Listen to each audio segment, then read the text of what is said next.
Assalamu alaikum, I'm Aisha and you're watching SAMAA News. Here are today's headlines. US President Donald Trump has ordered the military not to carry out new strikes against Iran on Friday, breaking a nearly 2-week run of daily attacks, according to sources familiar with the decision. Trump had approved military strike plans for 13 consecutive days, but declined to authorize the latest operation. The move could signal greater space for diplomacy, although US forces continue preparing for a possible return to major combat operations. Trump later said he still had the option to resume or escalate strikes, but described reaching a deal with Iran as the smarter strategy. Iran's Islamic Revolutionary Guard Corps, IRGC, has claimed that more than 200 US service members were killed during the 15-day conflict with the United States, rejecting official Pentagon casualty figures as inaccurate. IRGC spokesman Hossein Mohebi said Operation Victory targeted 8 US military bases, claiming Iranian strikes destroyed fighter jets, helicopters, drones, and other military aircraft. He also accused the Pentagon of concealing the true scale of US casualties. The Pentagon has previously reported significantly lower casualty figures, and the United States has not responded to the latest claims.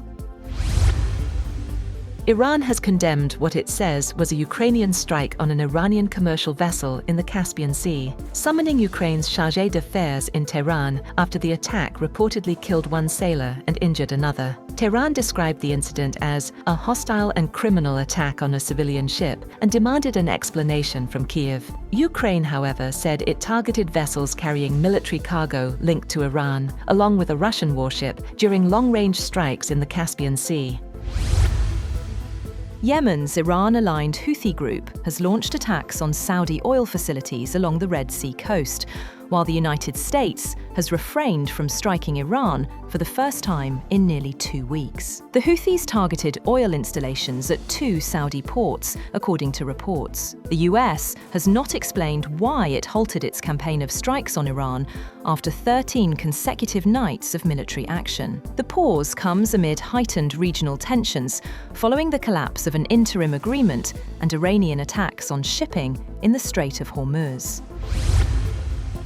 At least one person was killed and 16 others injured after a car ploughed into a crowd near Berlin's Christopher Street Day, CSD, Pride event on Saturday, prompting authorities to cancel the celebrations. Police said the vehicle struck pedestrians in Tiergarten Park before crashing into a tree. Several victims suffered life-threatening injuries. Authorities have identified a male suspect believed to have links to Islamic circles in Berlin, though no arrests have been made and the motive remains under investigation. German Chancellor Friedrich Merz condemned the attack, while Berlin Mayor Kai Wegner described it as an attack on our free and cosmopolitan society. The parade was halted and attendees were urged to leave the area.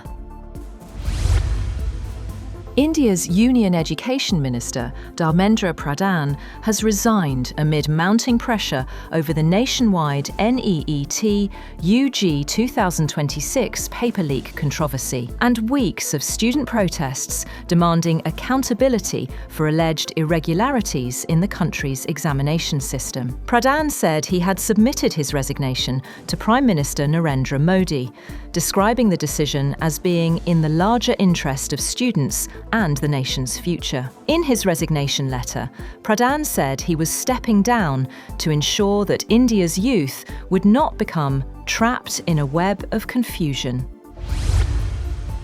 Later, the Cockroach Janta Party formally called off its nationwide protest over the NEET UG 2026 paper leak, saying it was withdrawing the agitation in good faith after the government accepted its demands. Announcing the decision after talks with government representatives, the party's chief spokesperson, Saurav Das, said the protest was being withdrawn with the understanding that the agreed reforms would be implemented within the promised timeframe. National spokesperson Ashutosh Ranka urged protesters gathered across the country to end demonstrations peacefully and return home. That's all for now. For more updates, visit www.samaa.tv. Thank you for watching SAMAA News.